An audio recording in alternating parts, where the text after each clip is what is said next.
శ్వాస విడిచారు. ఫిలిం సిటీలోని నివాసానికి ఆయన పార్థివ దేహాన్ని తరలిస్తున్నారు. రామోజీరావు కన్ను మూశారు.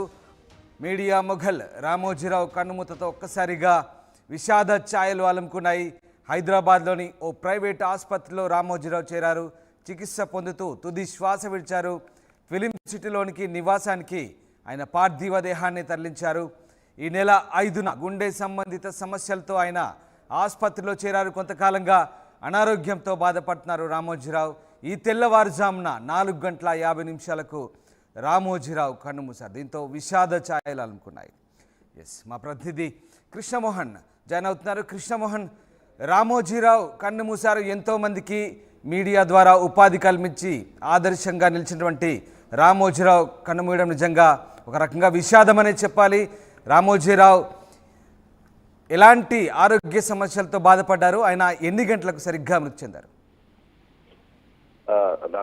మొత్తం మీద అయితే కృష్ణా జిల్లా, బేసిక్ గా ఆంధ్ర ప్రాంతానికి సంబంధించిన కృష్ణా జిల్లా పామరు నియోజకవర్గంలోని కటపారుపూడి గ్రామానికి సంబంధించి అక్కడ జన్మించిన రామోజీరావు ఈ రోజు ఉదయం 4:50 ఆయన కేర్ హాస్పిటల్లో మృతి చెందిన పరిస్థితి అయితే ఉంది.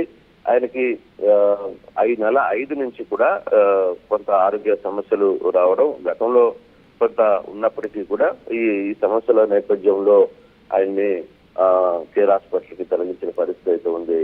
అక్కడ ట్రీట్మెంట్ వెంటిలేషన్ మీద రాత్రి నుంచి కొంత అతని ఆరోగ్య పరిస్థితి సీరియస్ గానే క్రిటికల్ గా మారడం.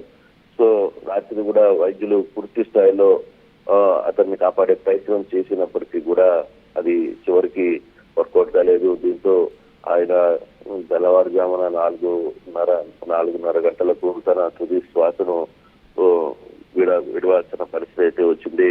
ఈనాడు గ్రూపు సంస్థల అధినేతగా తర్వాత దాదాపుగా అంటే ఒక ప్రాక్టికేయ వృత్తిలో కావచ్చు, తెలుగు అక్షరానికి నాంది పలకడంలో కావచ్చు, మీడియా రంగంలో తనదైన శైలిని రామోజీరావు 2 రాష్ట్రాలకు, ఇటు రాష్ట్రాలకే కాకుండా ఇతర తెలుగు రాష్ట్రాలకే కాకుండా ఇతర రాష్ట్రాలకు కూడా కీర్తిని వ్యాపింపజేసిన వ్యక్తిగా మనం చూస్తాం. ఇన్ని సంవత్సరాలు, దాదాపుగా 88 సంవత్సరాలు వయసు, ఇప్పుడు వయసు వరకు ఆయన యాక్టివ్ గానే ఉంటూ వచ్చారు. ఇటీవల కాలంలో కొంత ఆరోగ్య సమస్యలు అతన్ని చుట్టుముట్టాయి. కుటుంబ సభ్యులు ఎప్పటికప్పుడు తన పరిస్థితిని అంటే మెడికల్ గా అతనికి ఏమి అందించాలో అన్ని ప్రయత్నాలు చేసినప్పటికీ వయసు మీద పడడం, తర్వాత అతనికి 5వ తారీఖున స్ట్రోక్ లాంటిది రావడం, ఎన్ని సమస్యలతో ఆయన ఈ తెల్లవారుజామున 4:50 చనిపోయారు. అయితే ఫిలిం సిటీ నివాసానికి రామోజీరావు పార్థివ దేహాన్ని తరలిస్తున్నారు. బహుశా మొత్తం అంటే ఇప్పటికే రాజకీయ పరిణామాలు తర్వాత ఇతర వ్యవహారాలన్నీ కూడా మారిన నేపథ్యంలో ఎప్పుడు అంత్యక్రియలు ఉంటాయి అనేది మాత్రం ఇంకా పూర్తిగా రావాల్సిన పరిస్థితి అయితే ఉంది. ఓవరాల్ గా రామోజీరావుకు సంబంధించి అంటే రామోజీ గ్రూపు సంస్థల అధినేతగా ఆయన అస్తమించడం మాత్రం ఒక బేసిక్ గా చూసుకుంటే ఒక జర్నలిస్ట్ గా మనం వ్యవహారంలో మాత్రం కొంత బాధపడాల్సిన పరిస్థితి. చాలా మందికి ఉపాధి కల్పించారు.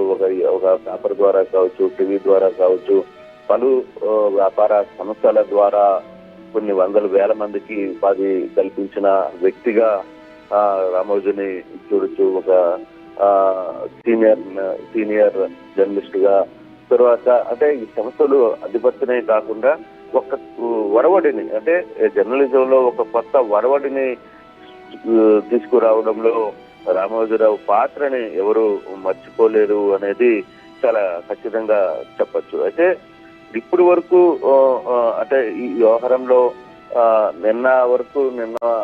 నిన్న సాయంత్రం 5వ తారీఖు వరకు కొంత పరిస్థితులు బాగానే మెరుగ్గా ఉన్నప్పటికీ 5వ తారీఖు ఉన్న ఫలంగా ఆయనకు కొంత గుండెకి సంబంధించిన ఇష్యూస్ రావడం, సో హాస్పిటల్కి తీసుకోవడం, ఇంతో వరుసగా కొంత 1 by 1 సమస్యలు రావడం వల్ల అతన్ని కాపాడుకోలేకపోయామనేది డాక్టర్లు చెప్తున్న పరిస్థితి.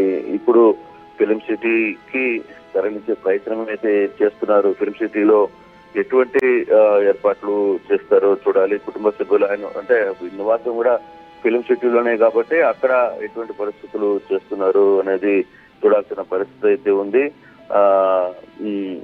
అంటే ఇప్పటికే రామోజీ ఫిలిం సిటీకి బాడీని తరలించున్న ప్రయత్నం అయితే రామోజీకి జరుగుతోంది. ముఖ్యంగా ఏపీతో చాలా అనుబంధం ఉంది. ఎందుకంటే ఆయన కృష్ణా జిల్లా కావచ్చు, మిగతా ప్రాంతాల్లో ఆయన అక్కడి నుంచే ఎదిగిన వ్యక్తి. అలాగే అతిపెద్ద మీడియా సామ్రాజ్యాన్ని స్థాపించారు. అంతేకాదు ప్రపంచంలోనే అత్యద్భుతమైనటువంటి ఒక ఫిలిం సిటీని, ఒక గొప్ప ఫిలిం సిటీని ఆయన స్థాపించిన పరిస్థితి. అంతేకాదు విద్యా, వ్యాపారం, రకరకాల వ్యాపారాల్లో అలాగే మీడియాలో అతి పెద్ద స్థాయికి, అత్యున్నత స్థాయికి ఎదిగిన వ్యక్తిగా మనం చూడాల్సి ఉంటుంది. సో ఈ రకంగా వేలాది మందికి ఉపాధి కల్పించిన వ్యక్తి రామోజీరావు. ఒక రకంగా బహుముఖ ప్రజ్ఞాశాలిగానే మనం ఆయన్ను కొనియాడవచ్చా? డెఫినెట్ గా రామోజీరావు గురించి ఎంత ఎక్కువగా మనం అంటే మన జర్నలిజం, మన కెరీర్, తర్వాత ఇప్పుడున్న పరిస్థితులు ఇవన్నిటికీ మార్పుకి ఈ అక్షర యోధుడికి మాత్రమే సాధ్యమైంది అనేది మనం చెప్పచ్చు. అంటే కొత్త ఒరవడిని తీసుకురావడంలో రామోజీరావు చేసిన ప్రయోగాలు అనేకం, జర్నలిజంలో కావచ్చు, లేకపోతే వ్యాపారాల్లో కావచ్చు, లేకపోతే ఇతర సంస్థలు. అయితే తను అనుకున్న పనిని సాధించడంలో మాత్రం రామోజీరావుకి ఎటువంటి ఎంత దూరానికైనా వెళ్ళగలడు, ఎంత దూరమైనా వెళ్తాడు అనే దానికి ఒక నిదర్శనంగా ఎన్నో సంఘటనలు మన కళ్ళ ముందు జరిగిన సంఘటనలను కూడా రామోజీరావు వ్యవహారంలో చూడొచ్చు. రామోజీరావు గారు సమాజానికి నిజంగానే తర్వాత జర్నలిజానికి ఒక తీరని లోటుగానే చూడాలి. వేలాది లక్షలాది మంది జీవనోపాధి కల్పించాడు. అలాగే దశ చూపించిన ఒక మార్గదర్శి అని కూడా మనం చెప్పడానికి ఎటువంటి అతిశయోక్తి లేదు. అయితే వయసు కొంత ఇబ్బంది పెట్టింది. ఎవరికైనా ఒక పరిధి వరకే తన జీవితకాలం ఉండే పరిస్థితి అయితే ఉంటుంది. కానీ రామోజీరావు 88 సంవత్సరాలు వరకు అయితే ఇప్పుడే ఈ మరణ వార్తని జీర్ణించుకోలేక చాలా మంది సీనియర్ జర్నలిస్టులు కూడా రియాక్ట్ అవుతున్న పరిస్థితి అయితే ఉంది. ఆయనతో కలిసి పనిచేసిన కొన్ని క్షణాలని ఒక్కొక్కరు రిమెంబర్ చేసుకుంటున్న పరిస్థితి అయితే చాలా కనపడుతోంది. అంటే ఒక ఎర క్లోజ్ అయింది అని చెప్పాలి. డెఫినెట్ గా ఈనాడు సంస్థల అధినేత రామోజీరావు గారు స్థాపించిన ఒక ఎర ఇంతటితో ఎండ్ అయింది అనేది మాత్రం డెఫినెట్ గా చెప్పి తీరాల్సిన పరిస్థితి. అండ్ అలాగే కృష్ణమోహన్, నిజంగా అంటే రామోజీరావు మీడియా సంస్థల ద్వారా ఒక రకంగా అంటే కొత్త ఒరవడిని సృష్టించారు. అఫ్ కోర్స్ మీడియా ద్వారా ఒక ఆదర్శవంతమైనటువంటి కొన్ని బాటలు కూడా వేసిన పరిస్థితి. బట్ ఇక్కడ ఆయన రాజకీయాలను కూడా ప్రభావితం చేశారు. దేశవ్యాప్తంగా కూడా ఆయన మీడియా సంస్థల ద్వారా చాలా అత్యంత ప్రభావశీల వ్యక్తులలో ఒకరిగా ఆయన కూడా వెలుగొందిన వ్యక్తిగా మనం ఇక్కడ చెప్పుకోవచ్చు. ఎందుకంటే దేశ అత్యున్నత స్థాయిలో ఉన్నటువంటి వ్యక్తులు కూడా ఆయన దగ్గరికి రావడం, కలవడం, ఇదంతా కూడా ఆయన